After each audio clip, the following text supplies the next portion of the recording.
Ponto de Vista. Apoio Grupo Mendes.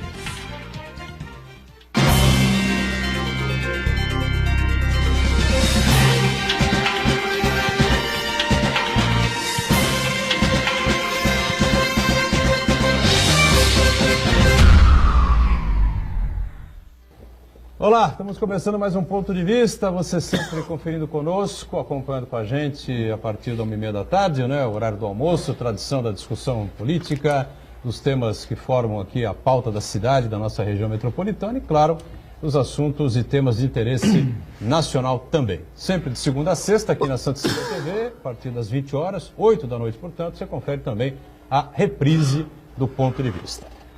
Quarta-feira com temas importantes, não é? Com situações complicadas que envolvem aí o Poder Judiciário, que envolvem aí o STF, que envolvem a violência que descampou pelo Brasil afora, de uma maneira inacreditável e impressionante, aliás, como era previsto, né? Como se já previsões aconteciam há 7, 8, 10, 12 anos com relação a isso que se espalha de uma maneira tão grave aqui pelo país inteiro, e até tiros, não é? Contra ônibus, 3 tiros, se não estou enganado, contra ônibus, 3 ônibus da caravana, tal caravana do ex-presidente Lula, pelo sul do país, agora no estado do Paraná. E, curiosamente, a caravana vai se encerrar em Curitiba, né? Eles chamam a República de Curitiba, onde é a sede do juiz federal Sérgio Moro, né? Que é o juiz das contundentes decisões, né, das condenações de todos aqueles envolvidos na Lava Jato. Muitos temas importantes e interessantes, a gente com prazer vai discutir aqui, recebendo o Dr. Frederico dos Santos Messias, juiz da 4ª Vara Civil de Santos e também corregedor dos cartórios e registro civil aqui na cidade. Frederico, prazer recebê-lo, tudo bem? Tudo bem, é um prazer participar mais uma vez. Meu boa tarde aí para quem está nos assistindo, ou todos que estão na mesa. E aberto à discussão sobre esses temas polêmicos do Poder Judiciário. O Poder Judiciário vem ganhando um certo protagonismo em termos de decisões polêmicas, decisões que repercutem na sociedade. E eu estou aberto para o debate, para a gente poder conversar, porque é só o debate que constrói melhores ideias. Muito bem, a gente agradece aqui ao Frederico, né, que eu conheço já há muitos e muitos anos, Frederico que atua em Cubatão, Itanhaém, se não estou enganado, também. Né? Itanhaém também atuou, enfim, né? E sempre democrático, sempre aberto aí a discussões, a debates, né? Nada daquele distanciamento que a gente estava acostumado anteriormente, isso é muito bom para todos nós. Aldo Neto, jornalista, companheiro aqui da gente, mais uma vez participa conosco. Tudo bem aí, Aldo? Tudo bom, Edgar? Boa tarde a todos os companheiros de mesa, os de produção, aos companheiros de casa. Boa noite para quem vem na reprise, senão o Marco briga com todo mundo. E é sempre um prazer a gente estar debatendo as coisas que acontecem no Brasil. E é um prazer receber o Frederico aqui, que é, como eu, um defensor da causa GLBTS, né? S? Simpatizante, eu sou simpatizante. Simpatizante, muito bom. Qual é o problema? O S eu desconhecia o S. LGBT é uma causa conhecida já no mundo inteiro. O S, para mim, é surpresa. Tem que achei que era plural. Achei que era plural. Eu me enquadro no S e sou defensor. Fernando Chagas, cientista político, mais uma vez comparece e colabora conosco aqui no Ponto de Vista. Prazer também recebê-lo, Chagas, tudo bem? Olá, um abraço a todos, em especial aos telespectadores. Você falou em violência, né? As últimas eleições, nós discutimos muito, foram muito acirradas, o nós contra eles. Passaram no limite. Né? O nós contra eles ia levar uma situação extrema, e está levando a uma situação extrema. Só que os dois lados ainda não pararam para refletir. Um lado diz, principalmente o PT, se o Lula for preso, vai ter morte. O outro lado já acelera o passo e dá tiros nos ônibus da caravana do ex-presidente Lula, né? É uma coisa que a gente precisa discutir com serenidade, porque não é só um tiro aqui, uma morte ali, é um atentado à democracia. Sim. Nós já tivemos a questão da Marielle, agora nós estamos vendo descambar para um lado muito ruim. A democracia no Brasil ainda é muito jovem, e a gente precisa cuidar dela para que a gente não desvie o nosso caminho que tem funcionado até agora, apesar de todos os pesares. Com relação ao caso da Marielle, o Frederico também, claro, como juiz vai poder se colocar aqui, fica à vontade também para falar sobre isso na sequência. Agora nada, né? 15 dias, se não estou enganado, do assassinato brutal, a vereadora do PSOL do Rio de Janeiro, um monte de absurdos colocados contra ela aí de quem não a conhecia, né? Quem não estava acostumado a lidar com ela, quem nunca tinha nem ouvido falar no nome da Marielle, mas até agora absolutamente nenhuma resposta, né, da Polícia Civil do Rio de Janeiro. Marcos Santana lá na ponta, conferindo sempre as redes sociais, as nossas transmissões, a participação de quem acompanha aqui o Ponto de Vista. Tudo bem aí, Santana? Tudo bem, boa tarde a todos. Agradecer a participação do juiz Frederico. Só a disposição de aceitar o convite e participar do programa, um programa democrático, onde se defende os pontos de vista, já demonstra que ele infelizmente, é um juiz que tem um perfil diferente dos demais juízes, que a percepção que se tem dos demais juízes do Brasil, né? Que parece que, de um modo geral, os juízes parece que vivem em outro planeta, né? Não só de evitar o contato com a população, mas também o próprio trato dos advogados, né? Eu quero cumprimentar você que nos acompanha ao vivo, convidar você a participar do programa, a nossa pergunta, a crítica, a sugestão, pelo Facebook, Ponto de Vista com Edgar Butrão, ou por e-mail, contato@pontodevista.tv.br. Quero lembrar também que o Ponto de Vista pode ser acompanhado ao vivo pela internet, santaportal.com.br/tv. As edições anteriores podem ser conferidas também no nosso canal no YouTube, na nossa página no Facebook. E você que nos acompanha na reprise, uma boa noite. Boa noite para você que está na reprise, sempre o mantra do nosso dia a dia aqui. O programa termina ao vivo às 2h30, né, 14h30, a reprise só começa às 8h. Não se sabe o que vai acontecer nesse período, né, pela República. Né? De repente cai a República, a gente nem sabe mais o que pode acontecer, tá certo? Acontece, o Frederico Sagas levantou aqui um tema bastante interessante, né? Eu tenho a impressão que a eleição de 2014, até embora tenha levado o segundo turno, além de levar o segundo turno, dois péssimos candidatos, né? Dois candidatos caóticos, com Dilma Rousseff e Aécio Neves, eles ainda promoveram no segundo turno uma verdadeira guerra, né, entre eles, né? Passaram completamente dos limites, um achincalhando o outro, e fora a guerra de marketing, né, que acontecia com eles. Eu acho que isso também colaborou de alguma forma, claro que não é aí o centro de tudo, evidentemente, né, mas é algo também que as pessoas que ocupam cargos aí de destaque na política, na sociedade, de maneira geral, também tem que ter um certo cuidado com o que falam, com o que fazem, né? Eu acho que quem exerce um cargo público tem que ter um juízo de responsabilidade maior do que o cidadão comum. Muitas das vezes as afirmações do cidadão comum, feitas ali como se fosse numa conversa de bar, isso jamais pode acontecer com um servidor público, mas ainda aqueles que exercem cargos de mais no alto escalão aí dos poderes da República. E isso se estende, na minha visão também, não só ao dia a dia do trabalho, mas também quando, por exemplo, um juiz está numa rede social, ou quando um deputado, senador faz uso dessas mídias. É preciso que se tenha cuidado com o que se fala, é preciso que tenha responsabilidade com o que se fala. A gente vive tempos aí difíceis, de ânimos acirrados. A população, infelizmente, tende a acreditar em algumas notícias sem maior credibilidade, sem buscar verificar se elas são verdadeiras, se não são. E isso gera uma série de problemas para a sociedade como um todo, como o Fernando comentou a respeito da própria caravana do ex-presidente Lula. Não se sabe se vai ser candidato ou não. Então eu posso não concordar com o que fala o ex-presidente Lula, mas eu tenho que respeitar o direito dele falar. E o inverso também é verdadeiro. Não cabe ao ex-presidente ou a quem quer que seja ficar fazendo ameaças do tipo: não, eu vou me matar, ou eu vou vou fazer greve de fome, ou eu vou me acorrentar lá na frente do fórum em Curitiba. Esse tipo de argumento não cabe numa democracia, seja ela jovem ou seja ela já mais velha. Primeiro não fala, faz, né? Exatamente, né? Geralmente diz que cão que late não morde. Cão que late não morde. Então se vai se acorrentar, se acorrenta logo e vai lá. Vou fazer greve de fome? Não, faz, né? Depois a gente vê o que acontece, né? E eu acho que esse tipo de afirmação, que é o nós contra eles, né? Que gera esse problema que nós enxergamos aí no dia a dia da sociedade. Doutor Frederico, qual é o papel do judiciário nessa situação política que nós estamos? O legislativo sem credibilidade, o executivo também vai no mesmo sentido, sem credibilidade. O judiciário, até no aspecto político, tomou um espaço e virou protagonista. Qual é o papel hoje do judiciário? Eu acho que a função dos poderes está claramente definida na Constituição Federal. Acho que o Poder Judiciário não deve assumir nenhum protagonismo, seja político, seja do ponto de vista da execução da administração pública, porque a função do juiz é julgar.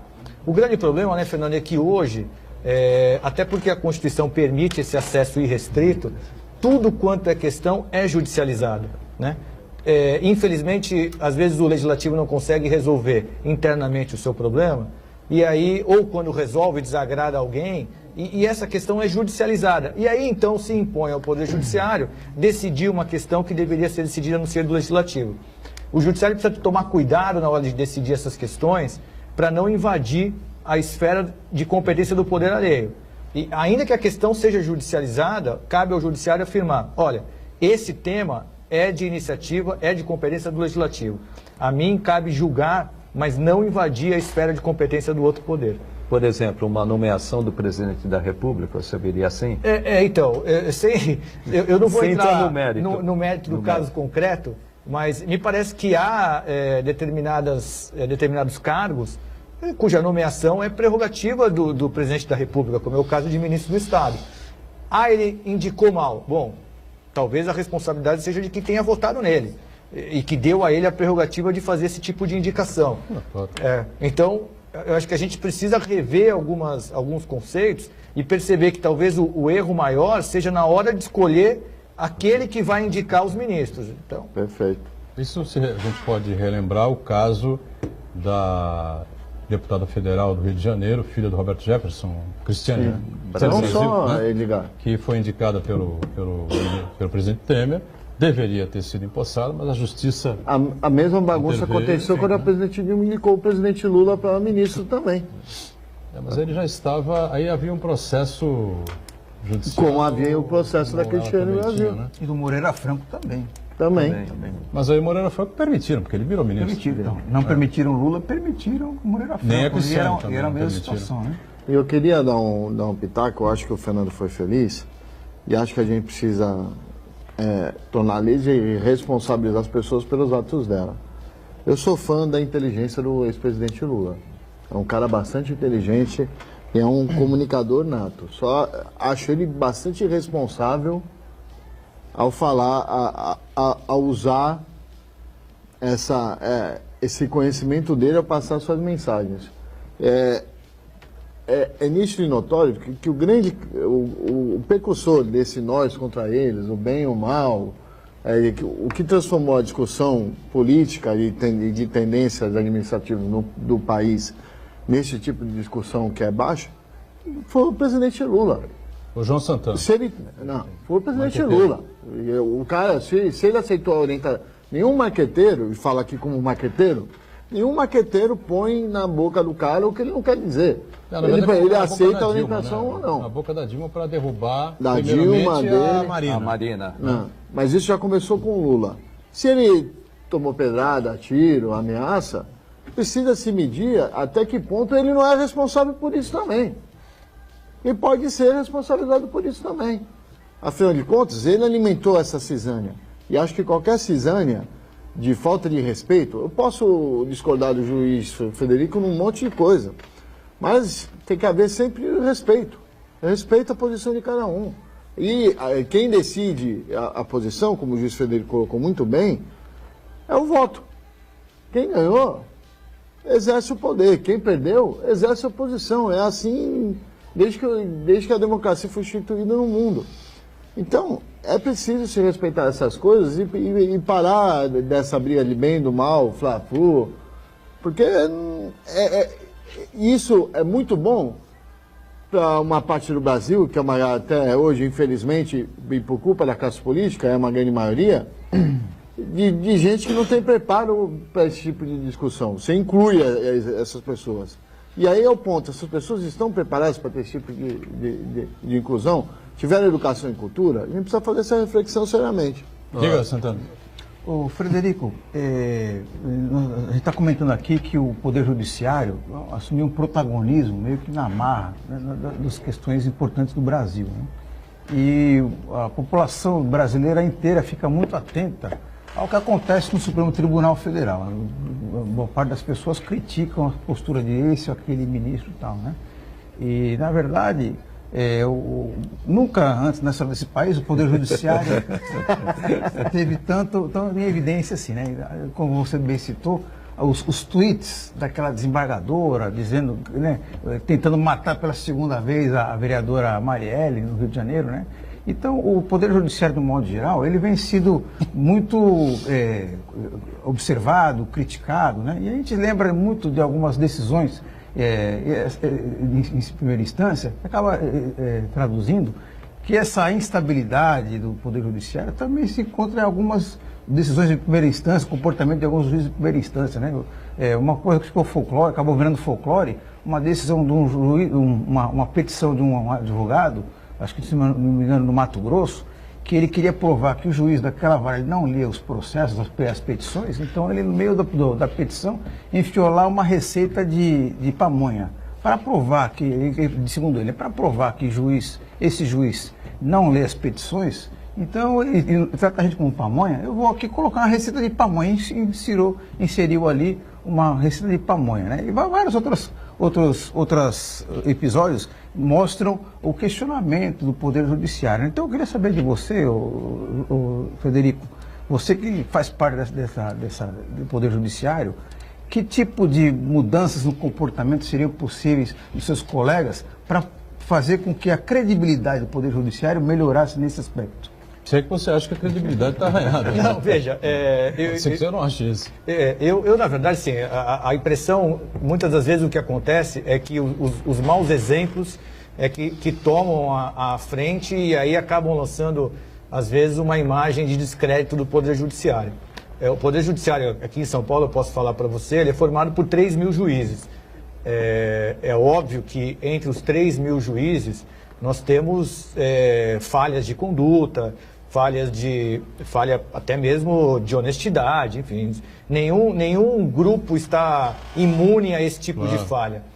A questão é, quando houver algum vício de conduta, alguma falha moral, a corregedoria tem que estar atenta para poder corrigir e, eventualmente, até colocar no âmbito administrativo não é possível a exoneração, a demissão.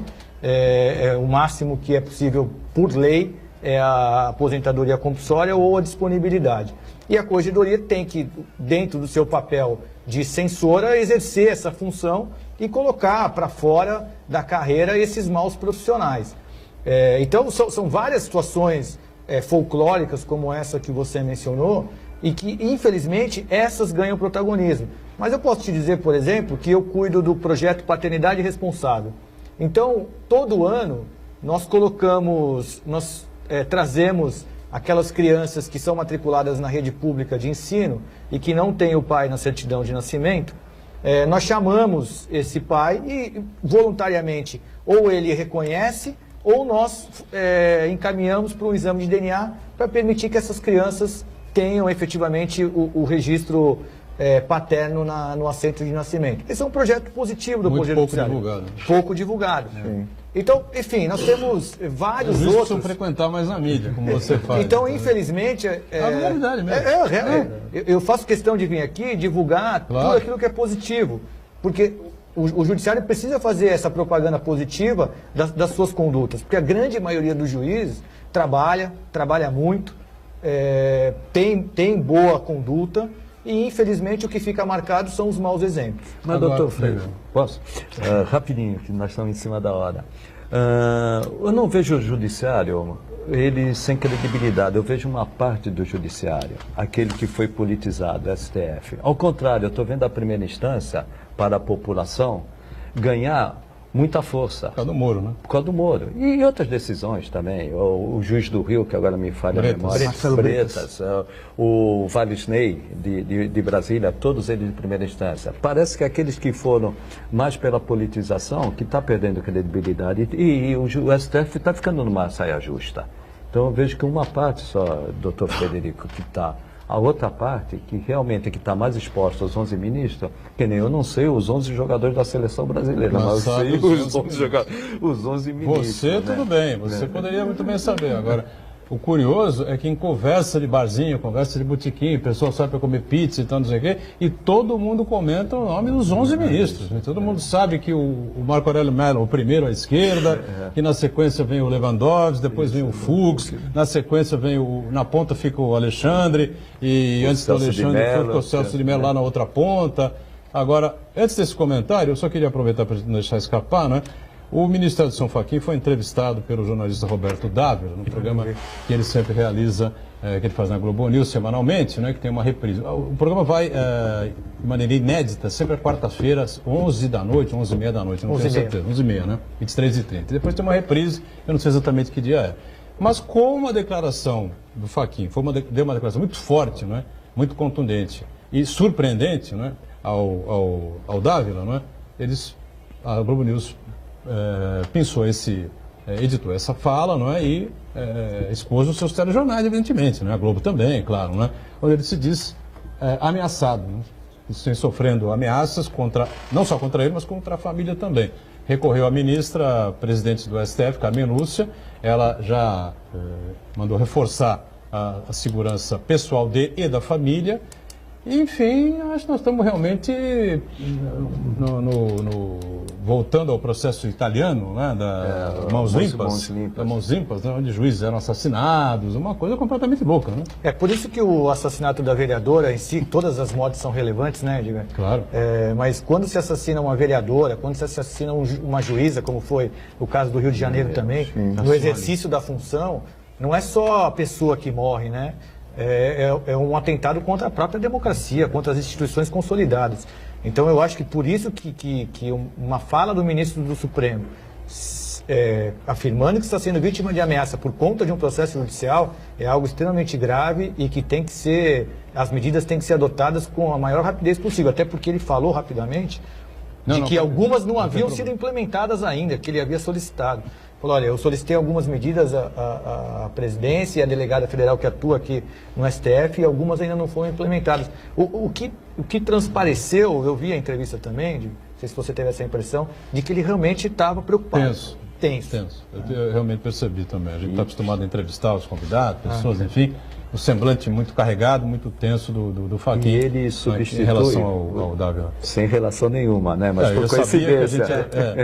Ele substituiu o Teori Zavascki. É verdade, relator da Lava Jato. Teori Zavascki caiu do helicóptero, né, morreu. Do avião. Era do avião? Do avião, né? Avião ou helicóptero? Avião. Um avião quando ia pousar em Angra dos Reis. Ia pousar em Angra dos Reis, o jatinho caiu. E que tecnicamente parece que houve um erro mesmo do piloto. A explicação foi essa, né? E agora vem as denúncias, essa denúncia do ministro Edson Fachin, que está sofrendo pressões, enfim, né? E até ameaças contra a vida dele e a da família. Ou seja, o momento realmente é de extrema gravidade. Intervalo e a gente retoma a sequência do ponto de vista já. Lembra como?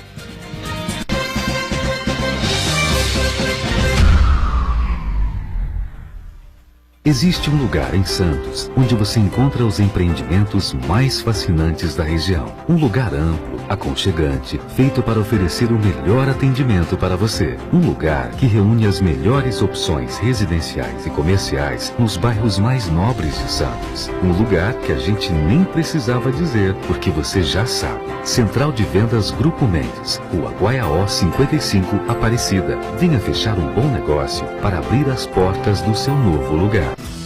Dia 14 de abril, os cursos de fisioterapia, odontologia, educação física e farmácia se reúnem para a segunda-feira de saúde Unisanta.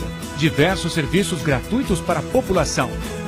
Atividades físicas e avaliação postural, aferição de glicemia e pressão arterial, eletrocardiograma, exame preventivo de câncer bucal e muita animação com ginástica, apresentação de dança e beach vôlei. Segunda-feira de saúde da Unisanta, dia 14 de abril. Das 9 da manhã a 1 da tarde na barraca de praia da Unisanta, em frente à Rua da Paz, no Boqueirão. Sorteio de brindes. Patrocínio Enge Plus, APO e Dental Tanaka. Apoio Banco Itaú, Prefeitura Municipal de Santos, Secretaria de Desenvolvimento Social e Secretaria de Esportes. For Life Clinic, Sabesp, Farmaconde e Resportes. Realização e organização Universidade e Sistema Santa Cecília de Comunicação. Santa Cecília TV no canal 52.1 HD. Se você ainda está com dificuldade de sintonizar a Santa Cecília TV em alta definição pelo sinal digital, você precisa escanear os canais da sua TV através da autoprogramação no seu controle remoto. É bem simples e você sintoniza os nossos programas com qualidade digital de imagem e som sem pagar nada por isso. Santa Cecília TV 52.1. Escaneie e sintonize a maior programação regional da sua TV em alta definição.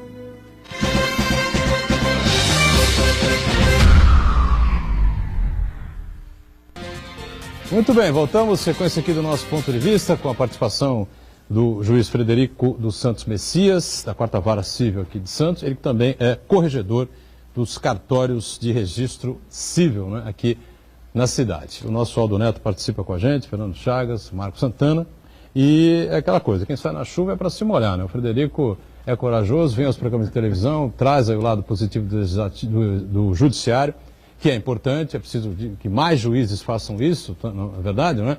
Afinal, o judiciário tem uma série de projetos, uma série de atuações importantes e tem o lado das questões que a gente questiona. Por exemplo, você foi juiz em Itanhaém, em Cubatão, e você é de Santos, não é? Tem moradia aqui em Santos, enfim. Essa coisa do auxílio moradia, o que você pensa, o que você avalia com relação a esse tema? Vamos começar do começo. Do começo. Na verdade, Edgar, o que acontece? Só para esclarecer a população, que a população, fizeram um esquema no Supremo e isso daí agora não vai ser mais julgado. Do ministro Fux. Do ministro Fux, que é o relator do caso. Na verdade, houve uma petição conjunta das associações de magistrados, junto com a Advocacia Geral da União, solicitando a retirada de pauta do processo para que ele fosse submetido a uma Câmara de Arbitragem que a própria AGU tem. E diante dessa petição conjunta, tanto da União quanto da Associação de Magistrados, o ministro então deferiu que o processo fosse encaminhado para essa Câmara de Arbitragem. Por isso que ele saiu da pauta. Não tem nada a ver também com o habeas corpus do presidente Lula ou com toda essa celeuma envolvendo aí. Questão, né? É outro ponto. Outra coisa é assim. Os subsídios da magistratura, que são os subsídios do ministro do Supremo Tribunal Federal, eles estão defasados aí na média de 40%. Por quê? Porque o aumento do subsídio depende de uma lei que é aprovada pelo Poder Legislativo.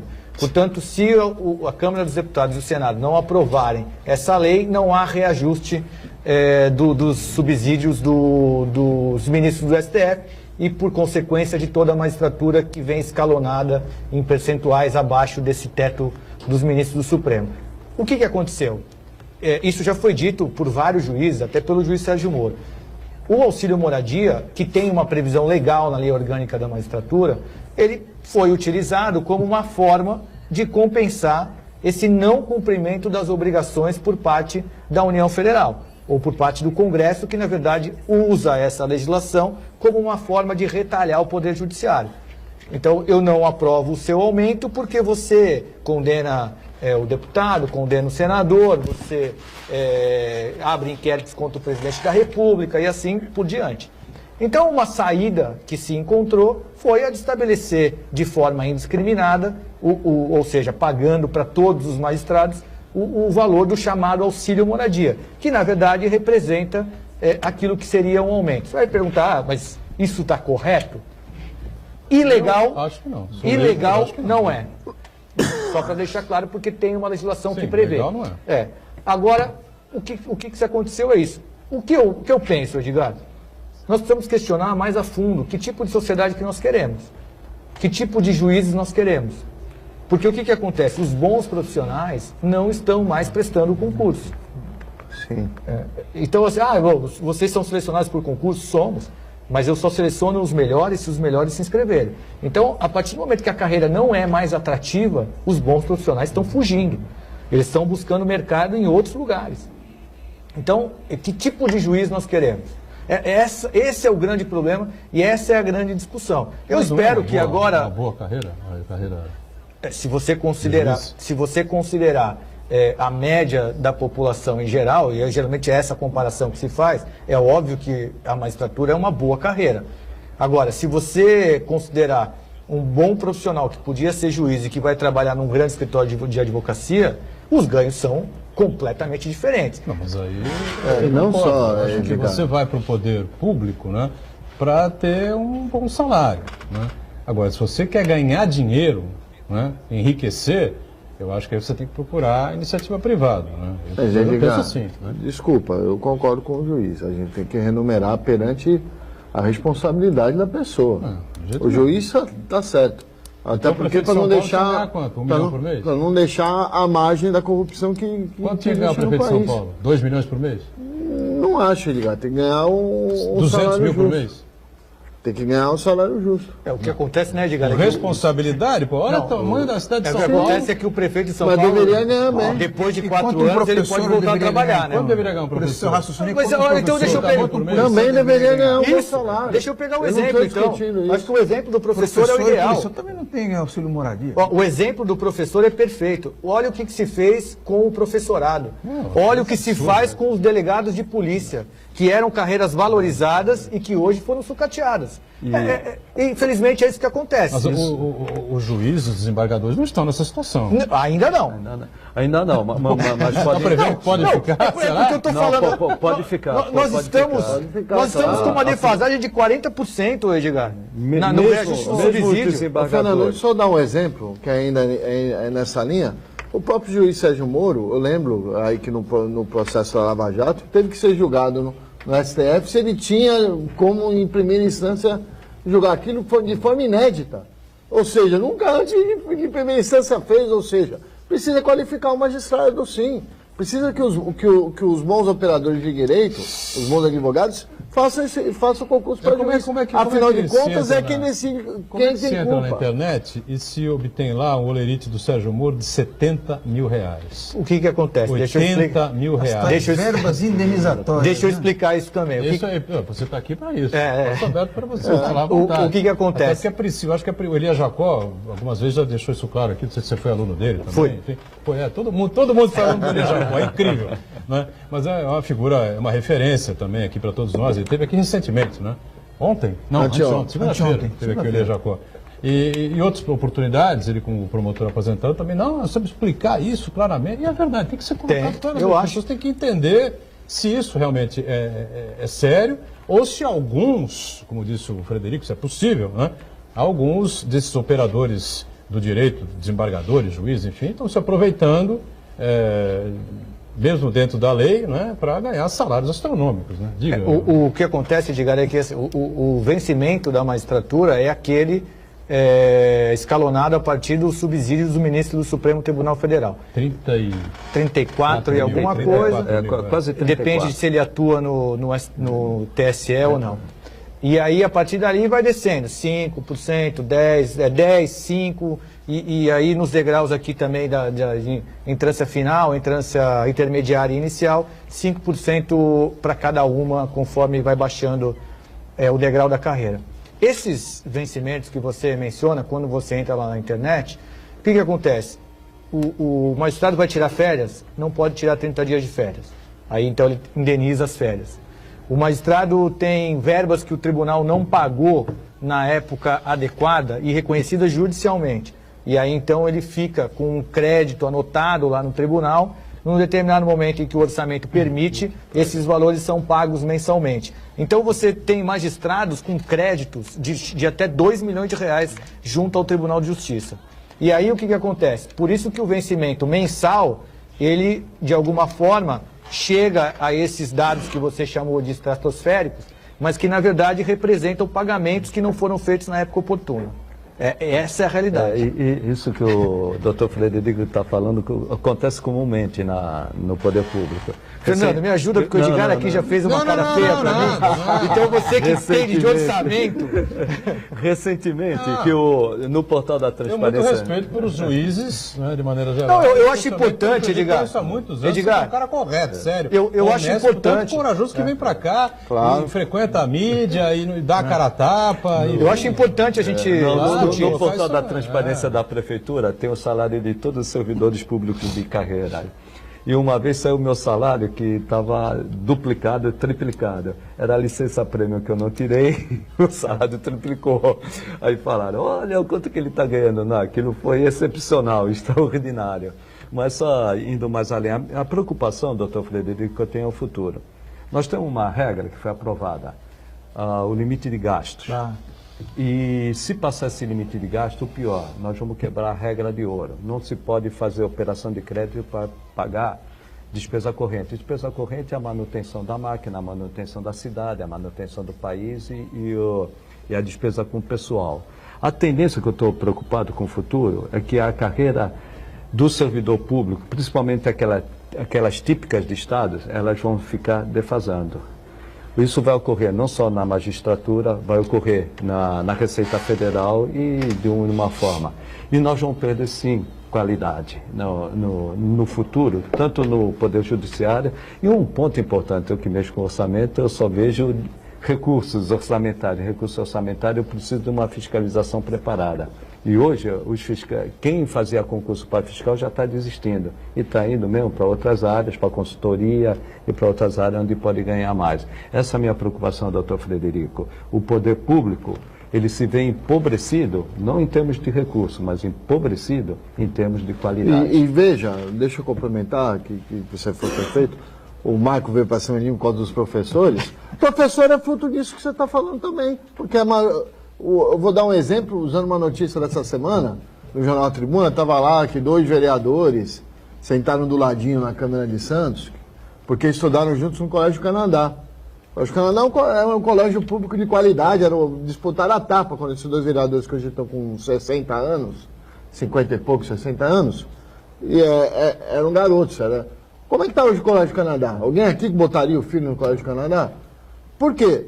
Porque não foi dada a devida atenção à qualidade do professor que Segurança pública escolas. Também é vítima disso. Sim, segurança pública, então, eu conheço um investigador de polícia que escreve errado, faz boletim de ocorrência errado e passou no concurso público. Ah, falou, o concurso está errado? Não, por que ele passou? Precisa ver a qualidade de quem está se inscrevendo, porque a qualidade está baixa. Como é que fica, então, essa coisa do... Está me faltando a palavra aqui, ô Santana, me ajuda aí. A pessoa ter o dom para aquela determinada vocação. Como é que é a vocação? A vocação então, só através... Eu tenho certeza... Mas vocação para São Francisco de Assis? Eu vou falar uma coisa para você. Eu tenho certeza absoluta que se ficar congelado o salário dos professores, o dos juízes, mais 5 anos, você é um cara que não vai se deixar levar. Mas sabe o que... Você vai continuar o seu trabalho corretamente, justamente. Não, isso tem perfeito. Muitos colegas seus que não vão fazer isso. Não, mas deixa eu te colocar, o que vai acontecer? Como em todas as áreas. Claro. Médicos, jornalistas, dentistas, advogados. Claro, obviamente, eu não estou dizendo que diante de um salário que não seja lá o melhor, os juízes caminharão para a desonestidade. Não é isso. Mas o que vai acontecer? O juiz, para que a população saiba, só pode exercer a função de magistério. Ou seja, além de ser juiz, a única coisa que ele pode fazer é dar aula, é ser professor. O que vai acontecer? Você vai ter o que já aconteceu em outros momentos, Edgar, a grande maioria do juiz sendo professores. E aí, isso claramente compromete também a qualidade do trabalho da justiça, do dia a dia da justiça. Porque o cara dá aula de manhã, aí o cara vai dar aula à noite, aí o cara vai direto para o fórum e fica aquela vida que ele não tem condição de se dedicar exclusivamente à magistratura. Eu acho que todo mundo deve ganhar. Aí passa bem, a receita da pamonha. Poder Público, já defendi isso aqui. Poder Público, todo mundo do Poder Público deveria ganhar bem. Tá certo? Não, eu concordo. Agora, eu acho o seguinte... Não vai ficar milionário. O problema é você levar o salário integral para a aposentadoria. Isso está quebrando aí o poder. Mas os novos não têm. Os que passaram recentemente não tem mais. Isso. A minha geração sim, a atual não. Mas eu só para... Tem uma coisa adicional que para a população, a percepção que a população tem que fica muito ruim, é que esses penduricários do Poder Judiciário, eles são isentos de imposto de renda. Então, quer dizer, enquanto o trabalhador comum vai lá, tem desconto retido na fonte, os juízes, ele tem o salário dele e os penduricários, os diversos auxílios, tem alguns... Vamos deixar claro, né? Vamos deixar claro. Eu tenho o auxílio, eu recebo só o auxílio moradia. É o único auxílio que eu recebo. E eu falo para você, se você quiser trocar e me dar o correspondente em aumento e eu pagar o imposto de renda, eu prefiro. do que receber esse auxílio Você- moradia. O senhor é exceção. Não, eu acho que a grande Em alguns maioria... estados tem auxílio-livro, o juiz recebe auxílio-livro, porque a pretexto de se atualizar, ele tem um X lá no lerite dele que é para comprar Não livro. tem aquele Não, auxílio paletó? na verdade, auxílio sei o quê? não tem isso? auxílio paletó. Não tem isso? Não. E na verdade o auxílio livre é no sistema de reembolso, né? Então, você compra o livro. Professor e aí, não tem isso. E aí é reembolso. Deveria ter, né? Exato. Porque na verdade eu não estou me qualificando para mim, eu estou me qualificando para, em última análise, para a própria sociedade. Agora, eu não quero ficar milionário sendo juiz, não é esse o objetivo. Agora, eu quero ter uma vida tranquila. Claro. Essa é a realidade. Eu quero poder acho dar que para os meus filhos uma educação de qualidade, O juiz, uma o saúde. desembargador, o ministro do STF, acho que tem que ganhar bem. Agora, eu acho que... Agora, Fernando, você que Sinceramente, entende de essa orçamento, faixa salarial- eu pago 11% de contribuição sobre o meu O vencimento. vencimento, sobre É. a remuneração. É. Sobre os vencimentos. Isso, vencimentos. Vencimentos. O percentual descontado é grande, Edgar. Vem 11%, mas não é 27,5% do... 27, Não, a Previdência. É previdência. Eu tenho 27. Não, então vamos lá, 27,5% de imposto. Imposto. 27,5% de imposto, 38%. mais 11%. Cento. Isso. Não, é uma pedrada, realmente é uma pedrada. Agora, Agora, a Frederico, Maria Jacó uma vez colocou isso aqui também, né? Que o Frederico, desconto era brutal. não No houve. Brasil, de cada 3 juízes federais, 2 ganham acima do teto constitucional. Mas não ganha acima do teto. Essa é a questão, não ganha. Na verdade, ele tem créditos a receber. E aí ele recebe. Então, quando você entra lá no portal da transparência, você tem que identificar as verbas que estão sendo recebidas. O salário do magistrado não está acima do teto, o vencimento, o subsídio que ele recebe mensalmente. Tá, doutor, Bom, dinheiro acho que que é ele bom leva explicar pra para a casa, população que créditos são esses, porque Não, o telespectador comum não entende. O que acontece? Eu falei aqui, eu não, infelizmente eu não tenho esses créditos. Mas eu tenho colegas mais antigos em que em determinados momentos o tribunal não repassou lá, ou repassou um reajuste a menor, quando o valor deveria ser 5%, foram 2%. E ganharam na justiça. E ganharam Na esse direito justiça. reconhecido na justiça. E aí o tribunal chegou e não tinha como pagar. O que a gente faz? Aí, quando tem o orçamento, Fica anotado. quando tem o orçamento, quando o orçamento permite, normalmente início de ano. Então você pega lá, os ministros do Supremo, por exemplo, houve uma demora na implantação do regime de subsídio, eles receberam a diferença. O que preocupa, doutor Frederico, rapidamente, é o que o Marcos Santana falou, e o que ele falou também. O que aconteceu com os professores, o que aconteceu com a segurança, se isso for mantido, vai acontecer com os juízes, com os desembargadores, com os ministros e vai acontecer com a Receita. A Receita, se nós não tivermos pessoas preparadas, qualificadas, para evitar evasão fiscal e elisão fiscal, nós vamos perder dinheiro. E a tendência é essa. Essa desmobilização do serviço público vai ter consequência para a própria sociedade. Mais intervalo, já a gente volta aqui com a conversa importante com o Luiz Frederico, em instantes.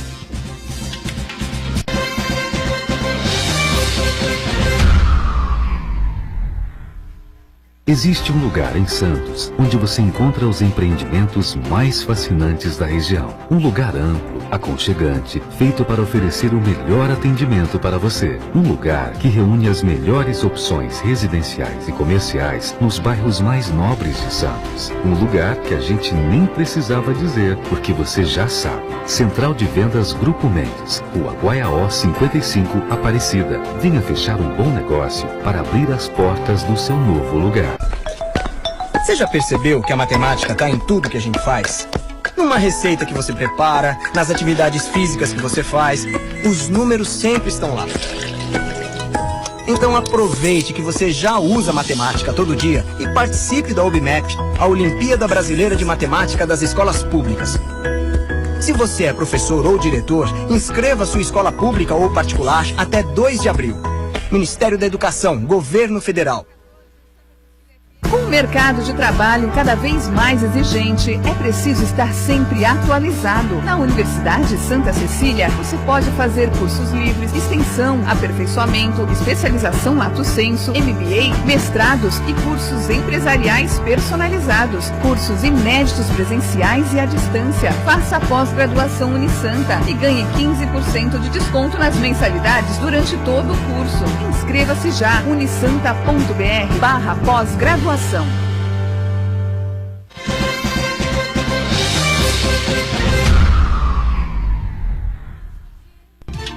Muito bem. O doutor Frederico dos Santos Messias, além de ser juiz da 4ª Vara Civil aqui de Santos, é corregedor dos cartórios de registro civil, né? E a gente vem acompanhando aí alguma dificuldade que as pessoas vêm encontrando, né? Especialmente o pessoal LGBTS, né? Como o Aldo salientou no primeiro bloco aí, né? Não, o S não. Não. O S é dificuldade não encontra.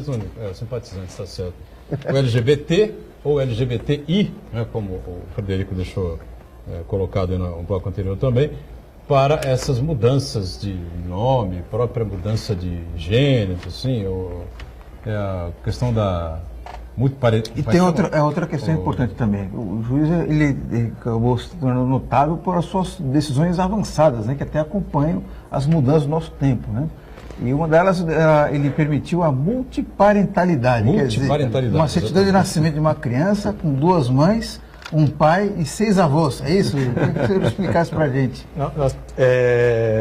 Eu sou corregedor do Registro Civil, são 2 cartórios aqui em Santos e, por isso, na corregedoria permanente, que está atribuída à 4ª Vara Civil, todas essas questões ligadas a registro de nascimento, assento de nascimento, elas ficam lá com a 4ª Vara Civil e, portanto, sou eu que decido.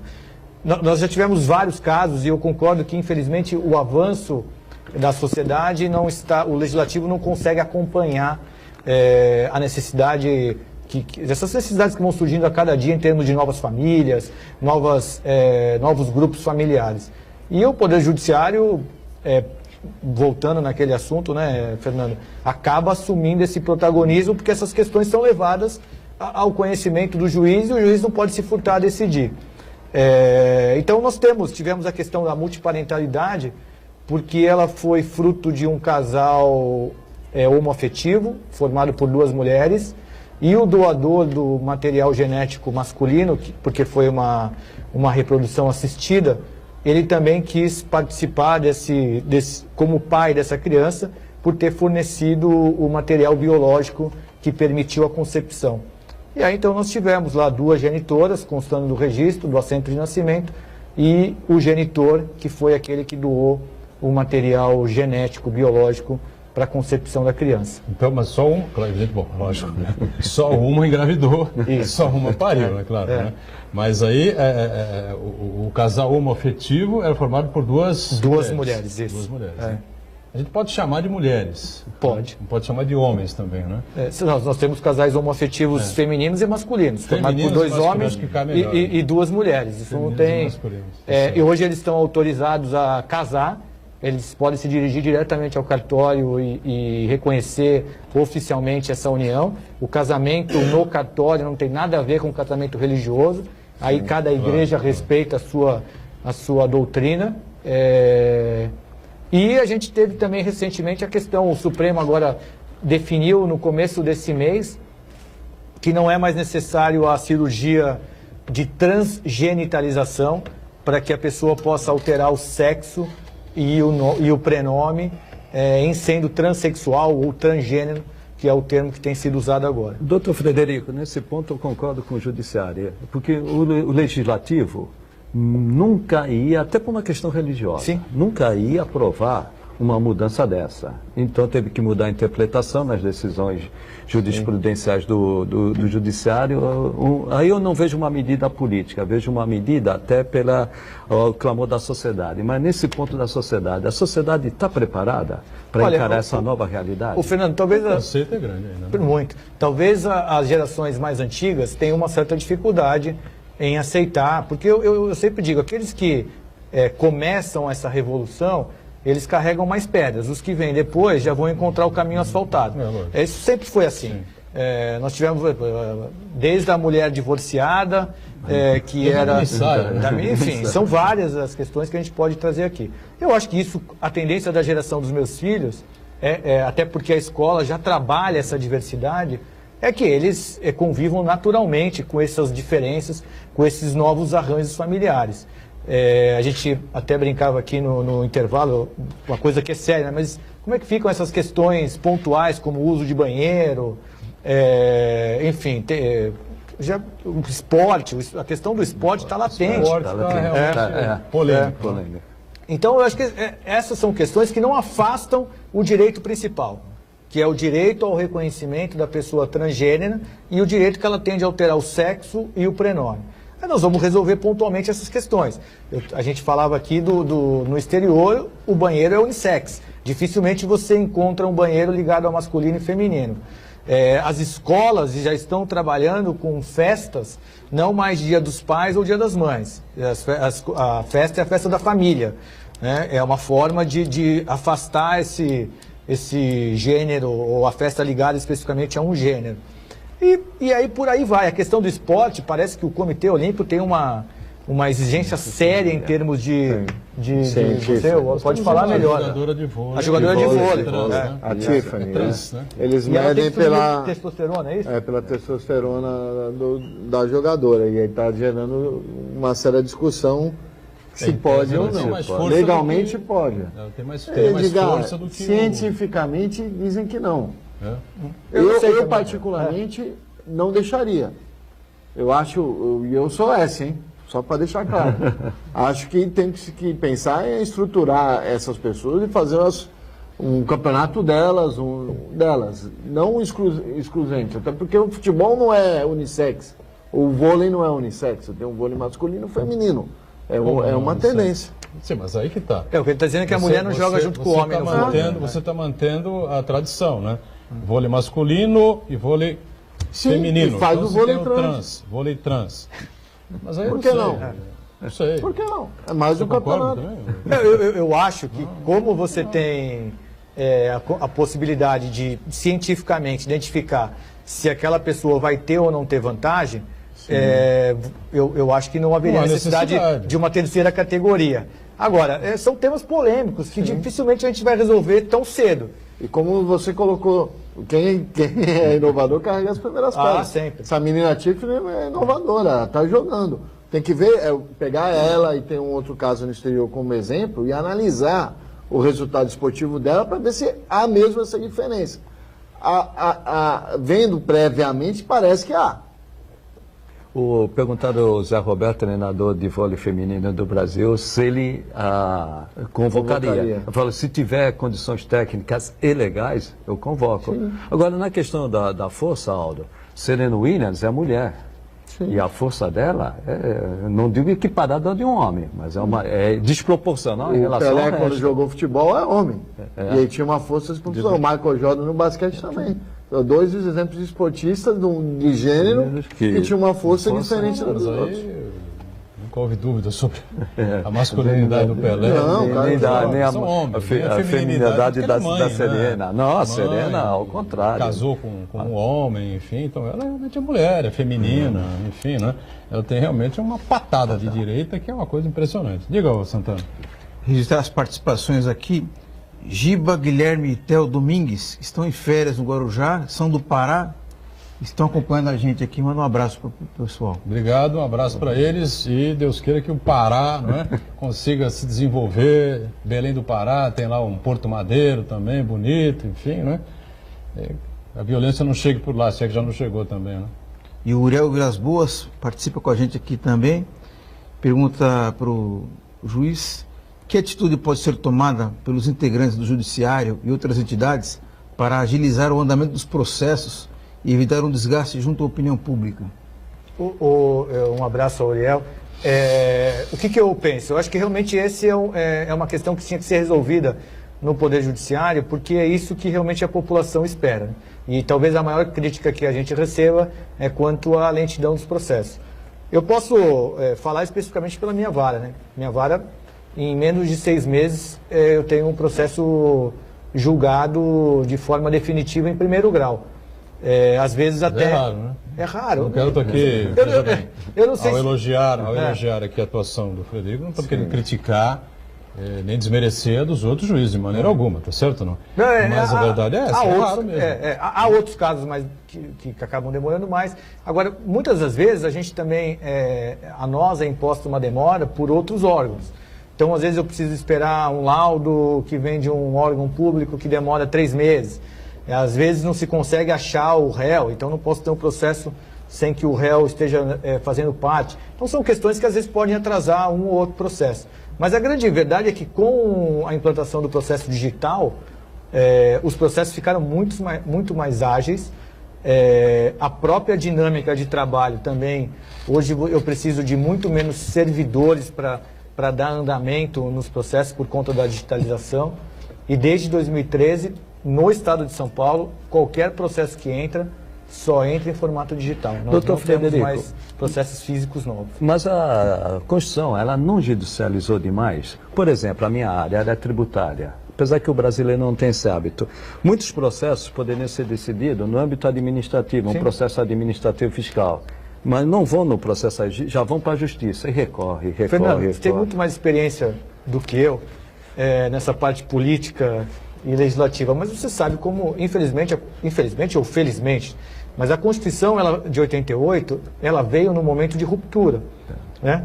E ao vir no momento de ruptura, ela trouxe para o texto dela muitas das questões que não eram constitucionais, mas olha, nós precisamos garantir que nós não teremos uma volta ao passado, e o que nós vamos fazer? Bom, vamos colocar isso na Constituição também, porque ali dá uma ideia de que aquele tema está mais garantido do que se tivesse numa legislação.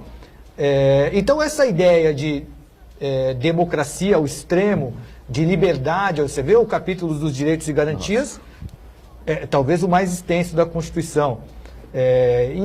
Eu acabei de ler um livro, Segredos da Constituinte de 88. São entrevistas com pessoas que participaram daquela época. E muitos falam isso. Olha, não tinha como não colocar.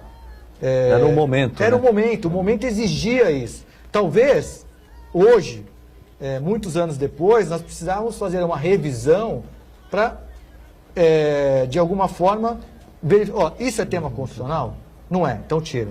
Porém, tem um artigo 5º, né? Que é cláusula pétrea. Então, de alguma forma, ficamos engessados. Né? Talvez uma nova constituinte, né? Para rever, inclusive, isso. Mesmo uma constituinte derivada, né? Diga. Frederico, o senhor se notabilizou ano passado por implantar o sistema de atendimento por Skype, né? Usando a internet. Já começou a atender também por WhatsApp? E eu queria saber também se o senhor sabe se outros colegas do judiciário implantaram também esse atendimento virtual. Eu não tenho conhecimento. Realmente nós, a partir do processo digital, se percebeu que não havia mais necessidade do advogado ir lá, porque ele não tinha mais o que levar. Eu não tinha mais que despachar uma petição que ele levava, então se ele não precisa mais levar nada para que eu despache, ele também não precisa ir lá fisicamente. Então criamos aí um Skype para a 4ª Vara Civil de Santos. Então das 9 às 19 ele fica disponível para que o advogado possa ter contato. E sou eu mesmo que atendo. Às vezes as pessoas acham que não sou eu que vou atender, porque o aplicativo está baixado no meu telefone. Então, o advogado que fizer contato das 9 às 19, ele vai falar comigo. Ele pode fazer uma chamada de vídeo ou ele pode encaminhar só uma mensagem escrita dizendo qual é o problema, qual é a solicitação que ele precisa. E no começo eram poucos os casos, hoje a gente tem tido bastante procura. Se você tiver em audiência, como é que faz? Aí eu espero, normalmente fica lá o registro, né? Ou eu retorno, ou normalmente quando não atende a ligação em vídeo, o próprio advogado manda uma mensagem e assim que terminar... Agora, por exemplo, não está atendendo. Exatamente. Eu estou aqui. No programa participando, ao vivo, agora são 2h28, 14h28, na reprise são quase 9 horas da noite já, né? Eu sei que nós estamos encerrando o programa, mas acho que de tudo que o juiz Frederico falou aqui foi uma verdadeira aula. O mais importante que a gente tem que ter em mente é que precisa acabar essa disputa de poder que tem no país. Eu lembro que o ano passado, o hoje ministro da Saúde era deputado e foi o relator do orçamento, o Chagas. Sabe o que ele fez?